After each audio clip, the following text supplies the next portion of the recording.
This is the gas law video for matter and change class. We have already discussed the general points of the kinetic molecular theory. Now we're going to switch gears and focus only on gases.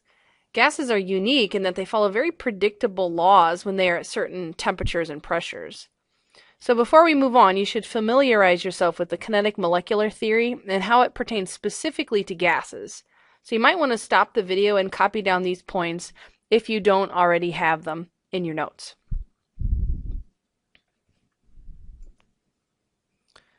So in general, gases have some properties that are easily observed by us. All of these characteristics, however, can be explained by the kinetic molecular theory, those few points that you just wrote down from the previous slide. For example, the fact that gases can be compressed can be explained by the fact that gas particles are far apart from each other. In other words, there's a lot of empty space between the particles, so the gas particles can be compressed into smaller and smaller volumes. Gases also diffuse or move through the air spontaneously because the particles are in constant random motion. You may have already experienced this if you've ever been in a classroom where someone has sprayed perfume, and over the course of a few minutes, those perfume gas particles diffuse or move across the room, causing everybody else to smell it. Make sure you know all of these observable properties of gases and come up with some examples of each the next time you come to class. Now we're mostly going to focus on gas pressure and the things that affect it. First, you need to understand that in general, pressure is a measurement of a force exerted over an area. The units are Newton per meter squared, which we more commonly refer to as a Pascal, and the abbreviation is PA. We won't be doing any general pressure calculations, but we're going to focus on gas pressure solely for this semester. Gas pressure is caused by the collision of gas particles with the sides of the container. So you can see in this picture there are some particles trapped in the container. The more collisions that occur, the more pressure occurs. Now there are three factors that affect gas pressure: the number of gas particles, temperature, and the volume of the container. And we're going to take a look at each of these separately.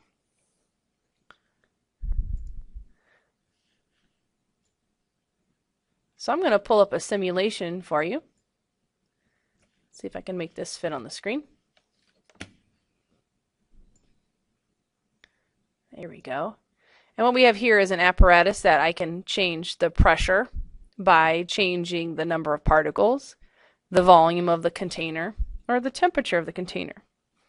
So first, let's take a look at how changing the number of particles affects the gas pressure.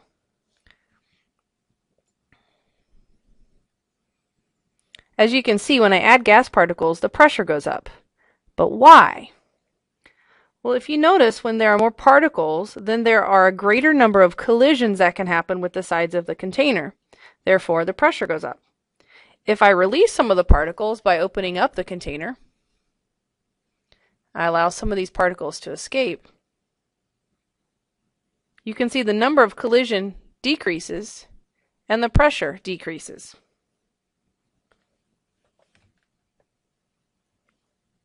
The second thing that affects pressure is temperature. So how do you think changing the temperature will affect gas pressure? Well, think back to what temperature really is. It's a measure of the kinetic energy of a substance.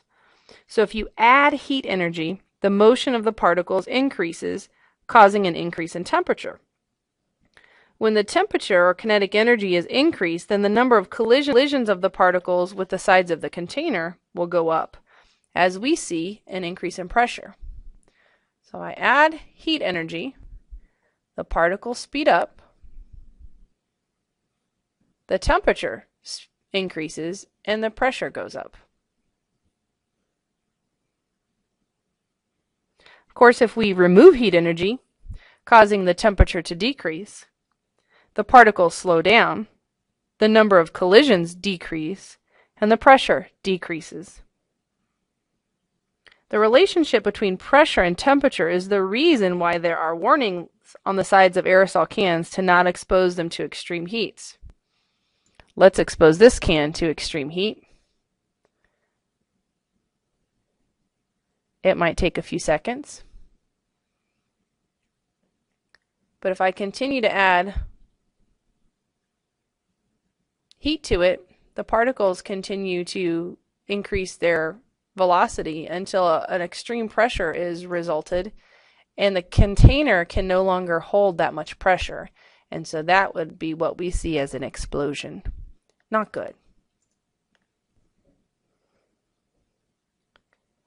The third thing that affects the pressure is the volume of the container.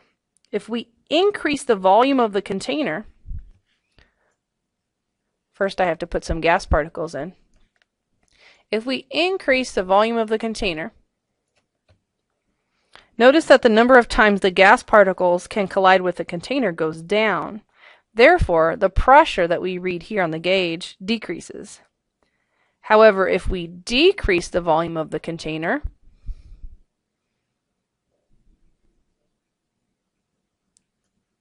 if we decrease it too much, the pressure goes up too much. So let's reset this. Put some air in.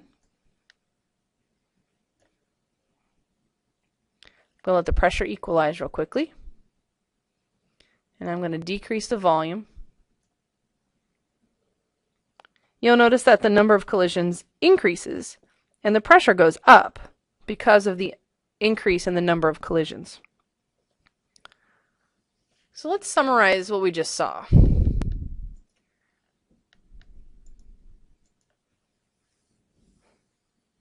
First, pressure and volume are inversely proportional.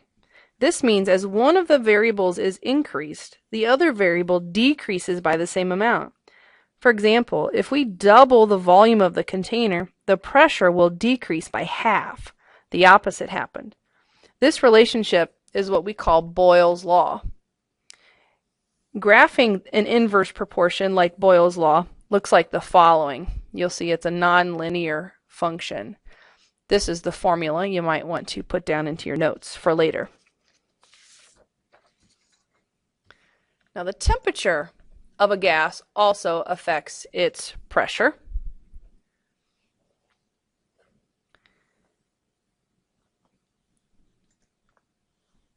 Now this is the relationship between volume and temperature.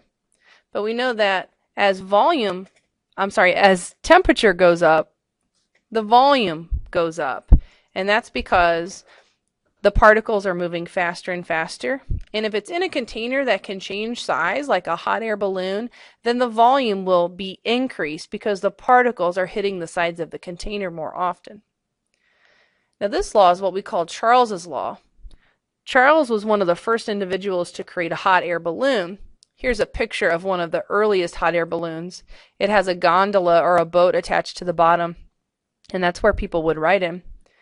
Now he invented a hydrogen balloon, and he noticed that the hotter the balloon, the bigger the balloon. And he was actually one of the first people to come up with the idea of absolute zero. So he was wondering, well, what temperature would be needed to have a volume of 0 liters, or whatever the unit was that he was using. And he was able to use his data from his experiments and estimate that it would be about negative 273 degrees Celsius, or 0 Kelvin, and that would be the temperature at which there would be no volume of gas. If we were to graph volume and temperature relationship, you'll notice that it is also a direct proportion. That means as one variable increases, the other variable also increases, and we get a linear function.